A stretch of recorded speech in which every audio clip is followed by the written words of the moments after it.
প্রিয় ষষ্ঠ শ্রেণীর শিক্ষার্থীরা, শুভেচ্ছা নিও। আজকে আমি তোমাদের 2025 সালের বাংলা বিষয়ের নতুন বই চারুপাঠ থেকে কবিতা অষ্টম অধ্যায় পাখির কাছে ফুলের কাছে এর অনুশীলনী থেকে সৃজনশীল প্রশ্নের সমাধান করে দেব। প্রথমে তোমাদের বলবো, যারা আমার চ্যানেলটি সাবস্ক্রাইব করো না তারা আমার চ্যানেলটি সাবস্ক্রাইব করবে এবং আমার সাথে থাকবে। তাহলে চলো আমরা ক্লাস শুরু করি। কবিতা অষ্টম অধ্যায়, সৃজনশীল প্রশ্ন 1। পাহাড়টাকে হাত বুলিয়ে লাল দিঘির ওই পার, এগিয়ে দেখি জোনাকিদের বসেছে দরবার। আমায় দেখে কলকলিয়ে দিঘির কালো জল, বলল এসে আমরা সবাই না ঘুমানোর দল। আরেকটি উদ্দীপক আছে, সেটি হলো বাঁশবাগানের আধখানা চাঁদ থাকবে ঝুলে একা, ঝোপের ঝাড়ে বাতির মতো জোনাক যাবে দেখা। প্রথম প্রশ্ন, পাখির কাছে ফুলের কাছে কবিতায় কোথায় আজ কাব্য হবে? দ্বিতীয় প্রশ্ন, কবি আল মাহমুদের দৃষ্টিতে প্রকৃতির সাথে মানুষের সম্পর্ক বর্ণনা করো। তৃতীয় প্রশ্ন, কবিতাংশ দুটিতে প্রকৃতির যে চিত্র ফুটে উঠেছে তা ব্যাখ্যা করো।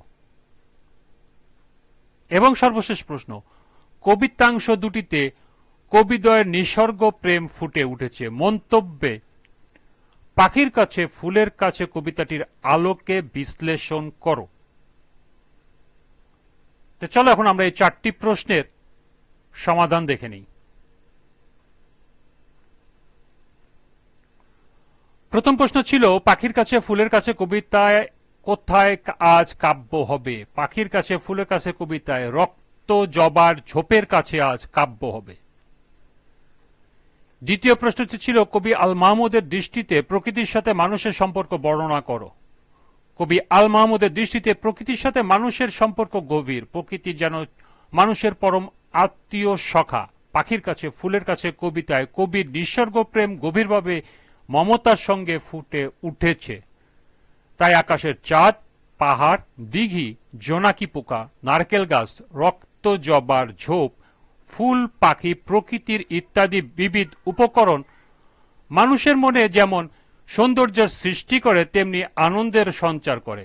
কবি প্রকৃতির বিচিত্র সৌন্দর্যের কাছে যেতে চান, তাদের সাথে মিশে যেতে চান।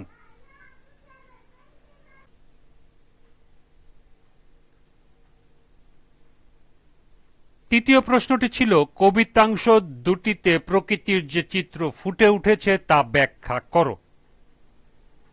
কবিতাংশ দুটিতে পল্লী প্রকৃতির বিচিত্র রূপ ফুটে উঠেছে। উদ্দীপকের প্রথম অংশটুকু পাখির কাছে ফুলের কাছে কবিতা থেকে নেওয়া হয়েছে। এই অংশে নিসর্গ প্রেমের প্রগাঢ় পরিচয় পাওয়া যায়। চাঁদের স্নিগ্ধ আলোতে কবি ঘর থেকে বের হয়ে পাহাড়ের আহ্বানে তার কাছে যান। পাহাড়ের গায়ে হাত বুলিয়ে লাল দিঘির পাড়ে গিয়ে দেখেন জোনাকিদের মেলা বসেছে। কবির অনুভূতি এতটাই প্রগাঢ় যে তার মনে হলো তাকে দেখে দিঘির কালো জল আনন্দে কলকলিয়ে বলে উঠল যে জোনাকি, পাহাড়, দিঘির জল সবাই না ঘুমানোর দলে। দ্বিতীয় কবিতাংশেও পল্লী প্রকৃতির বর্ণনা রয়েছে। এখানে কবির অনুভব হলো বাঁশবাগানের মাথার উপর আধখানা চাঁদ ঝুলে থাকবে আর ঝাড়ে ঝাড়ে বাতির মতো জোনাক আলো মৃদু জ্বলবে, জোনাকিরা আলো জেলে ঘুরে বেড়াবে। সর্বশেষ প্রশ্ন ছিল, কবিতাংশ দুটিতে কবিদ্বয়ের নিসর্গ প্রেম ফুটে উঠেছে। মন্তব্যটি পাখির কাছে ফুলের কাছে কবিতার আলোকে বিশ্লেষণ করো। কবিতাংশ দুটিতে কবিদ্বয়ের নিসর্গ প্রেম ফুটে উঠেছে। মন্তব্যটি পাখির কাছে ফুলের কাছে কবিতার আলোকে সঠিক। বৃক্ষরাজি, চাঁদ, পাহাড়, দিঘি, জোনাকি, বাঁশবাগান ইত্যাদি প্রকৃতির বিবিধ উপকরণ। এই উপকরণগুলো মানুষকে প্রতিনিয়ত কাছে টানে, তার হৃদয়কে আবেগে আপ্লুত করে। তাই চাঁদের স্নিগ্ধ আলোতে কবি পাহাড়ের কাছে যান, তার মনে হয় যেন পাহাড় তাকে ডাকছে। পাহাড়ের গায়ে স্নেহের পয়স বুলিয়ে লাল দিঘির পাড়ে জোনাকি পোকার প্রাচুর্যে তার মনে হয়েছে তাদের যেন দরবার রয়েছে। আর দিঘির গভীর কালো জলে ঢেউ উঠলে কবির মনে হয় কেউ যেন তাকে ডেকে বলছে যে কবিদের সঙ্গে তারাও রাত জেগে আছে। দ্বিতীয় কবিতাংশে যে আবেগের প্রকাশ ঘটেছে এখানে কবি কল্পনা করেছেন যে সুতরাং বলা যায় কবিতাংশ দুটিতে কবিদের নিঃসর্গ প্রীতি ফুটে উঠেছে।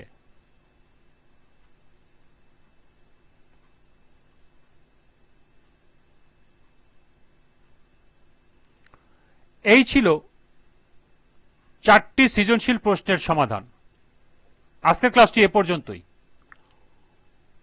পরবর্তী ক্লাসে 2 নং সৃজনশীল প্রশ্নের সমাধান করে দেব।